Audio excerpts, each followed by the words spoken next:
You requested it, and here it is. This is the Harlowe build you see me using in most no bullshit farming videos and DLC boss fights. The focus of this build is to use the Neutron Capture Augment with Chroma Accelerator for tons of damage. You basically convert some of your Chroma Accelerator damage into flat bonus radiation damage, which is added to your gun damage and scaled with all your other buffs. This is a screen-wide nuke. It's fun and it melts bosses. The unfortunate thing is that it's completely reliant on your action skill. If that's on cooldown or you're in fight for your life, you may be out of luck. With that being said, let's look at the skills. This build is of course focused on Chroma Accelerator, so we are going to be traversing down the red tree. As I mentioned, this pairs with the Neutron Capture Augment. All damage Harlowe's unstable energy pocket deals to enemies is stored. Whenever it explodes, Harlowe's gunshots are converted to radiation damage and gain increased damage dealt based on a portion of that stored damage. So if you can pump up your action skill damage, this is going to give you a ton of gun damage flat, which then gets scaled. The other augment we're going to take is Demon Core. As Harlowe's unstable energy pocket travels, it shoots radiation darts at enemies. Whenever Harlowe entangles an enemy while her action skill is active, automatically irradiate that enemy. The point of this is just to have your action skill do a little bit more damage and hit in a wider AoE. This way, if you don't perfectly hit all the enemies you're trying to with your nuke, you can still get some damage to scale off of. In the first row of the tree, we've got 5 points in Cyclotron to gain increased fire rate. Since this is scaling your gun damage, you want to be able to put out as much gun damage as quickly as possible, so fire rate's important. You also have 5 points in Field Ready Prototype. This just scales the action skill damage, which is going to then scale your gun damage. In the second row, you've got 2 points in Elementary, which gives you increased elemental damage and status effect damage. This is mainly just to get down to the third row, where we take 3 points in Enriched, which just increases our radiation damage. Since our gun damage does do radiation damage, this just further scales our gun damage. Coming down to the bottom of the red tree, we take the middle. We have 2 points in Poison Sun, which increases radiation damage and irradiation chance. This isn't strictly required, but it does help us get lower into the tree. We also take 5 points in Glow Up. This gives critical hit chance with guns against irradiated enemies. Critical hit chance does make you do more damage and is important for a few other reasons, which we'll get to later. Next up, we got 3 points in Chain Reactor, which makes you deal bonus radiation damage to entangled enemies. This reinforces that you do want to entangle enemies, and the way you do that is by using your action skill on those enemies to make them entangled. That's it for the red tree. We do have 4 points in the blue tree. I want to go over those quickly. These 4 points give you more critical hit chance with all skills. This chance increases every time Harlowe entangles an enemy, and it stacks. Again, crits are just good. This is not strictly important, and there may be other points which are better, but critical hit chance is important. Moving on to the green tree, this is where a lot of the points went when the level ceiling got increased from 50 to 60. Let's take a look. On the first row, we're taking 5 points in Momentum. When Harlowe entangles an enemy, she and her allies deal increased critical hit damage. Here's the reason why you want to be dealing critical hits. You're going to get more damage out of those critical hits, so that's just a good thing. In the second row, we're taking 5 points in Neutron Decay. When Harlowe irradiates an enemy, she gains increased gun damage, and this effect stacks. You're going to be dealing radiation damage, you're going to be irradiating enemies, you're just going to get this basically stacked up to max very quickly. In the third row, we take 3 points in Resonance Cascade. Whenever Harlowe deals radiation damage to an enemy, she gains increased action skill damage as effect stacks. Again, we want to be buffing our action skill damage as much as possible, so this is important. Then we also have 2 points in Confirmative Reality. Whenever Harlowe shoots an entangled enemy, she and all her allies restore a portion of their action skill cooldown. Like I mentioned in the intro, you do want to make sure your action skill is up as much as possible, so having a way to cool that down faster is very important. You could get a third point here for a little bit more cooldown, but I'm not sure if that's actually necessary, as you've probably seen in my videos.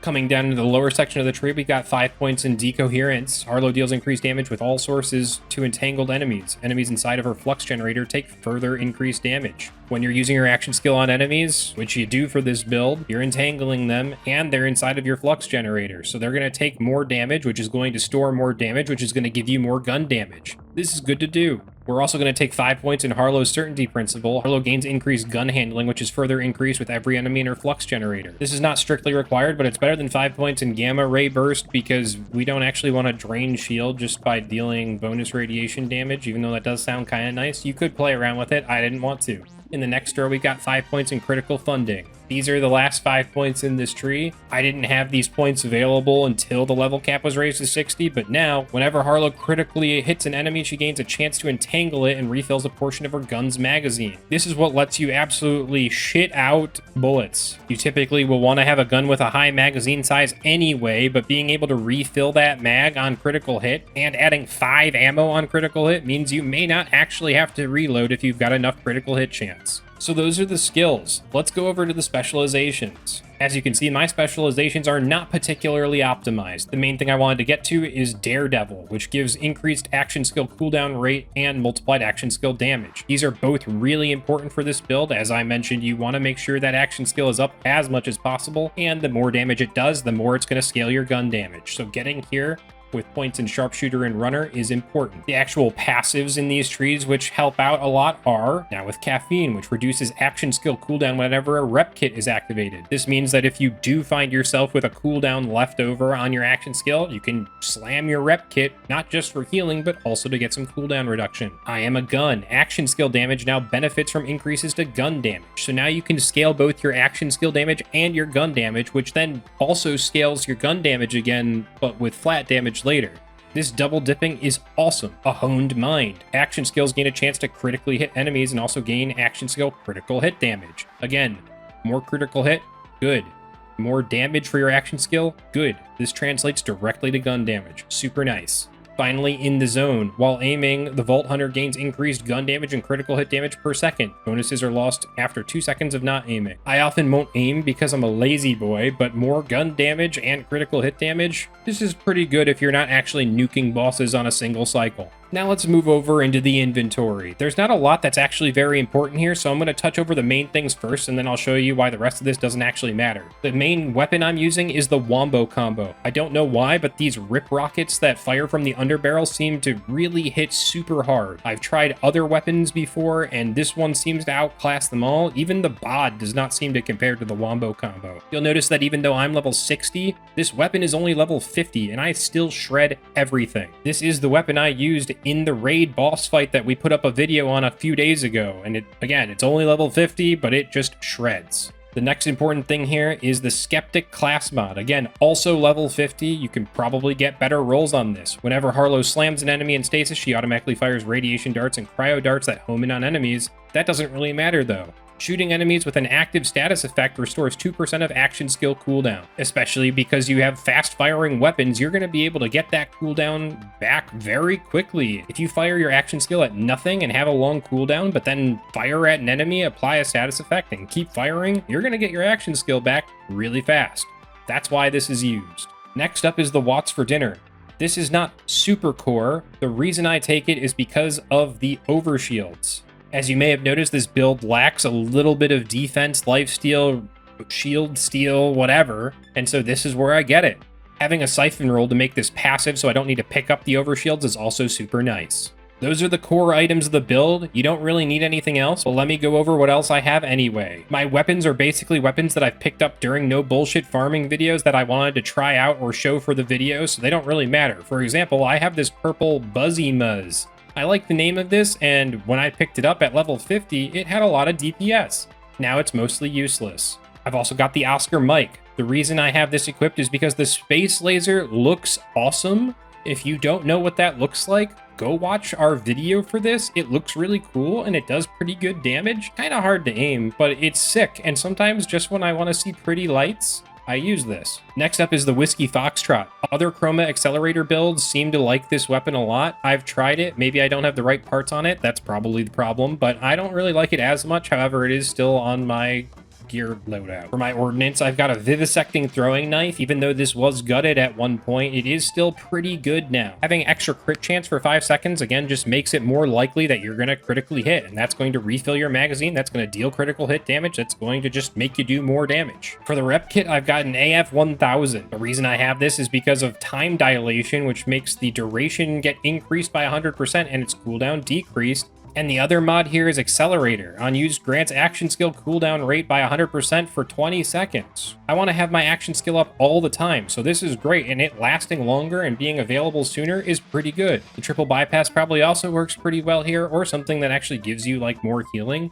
but this has been working fine for me. Finally, I've got this Lead Curtain. Guns with Vladoff licensed parts have a 30% chance to add an extra projectile per shot, gun fire rate's increased, gun critical damage is increased, and gun magazine damage is increased. This is like a random god roll purple that I dropped at some point, and I haven't really changed it since. The Wombo combo is a Vladoff weapon, which I don't know if that means it has a Vladoff licensed part. I haven't actually tested this, but I'm going to go ahead and guess that that works. For the augments on my gear, I've got bullets to spare. Ideally, you would have 3 of 3 here. I just haven't augmented my last item because I'm lazy, but this gives fire rate, magazine size, and even more fire rate based on magazine size. So that's a lot of fire rate, and that's a lot of magazine size.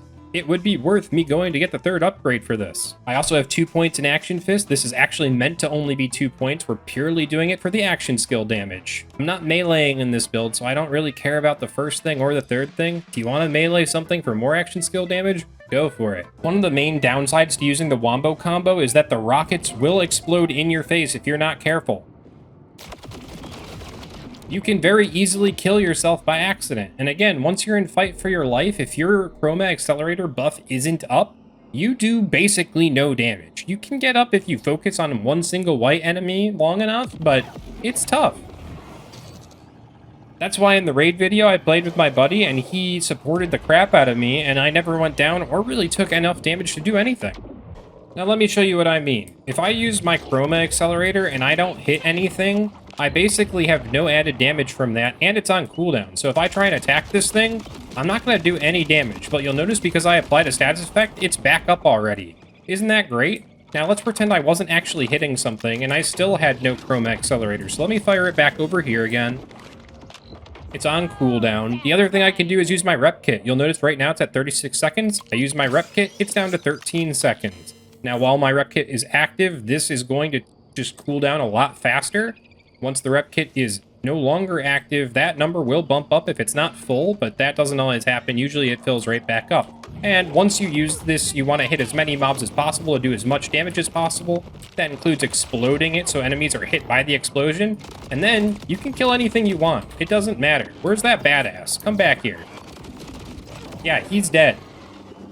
This build shreds. Again, don't kill stuff right next to yourself or you will damage yourself. And when you're down, it's hard to get back up, although you can focus enemies like this and usually you're okay if there's really weak enemies. So yeah, that's the build. As you can see, this is in Ultimate Vault Hunter 7. It has no issues ripping through whatever boss you want. The problem content is enemies that are flying and so they're hard to hit with your chroma accelerator, or enemies that run at you because you have a better chance of hitting yourself with the wombo combo. If you use a weapon other than the wombo combo, you probably won't hit yourself as often, and then you won't go down as often, and you'll just shred with that weapon instead.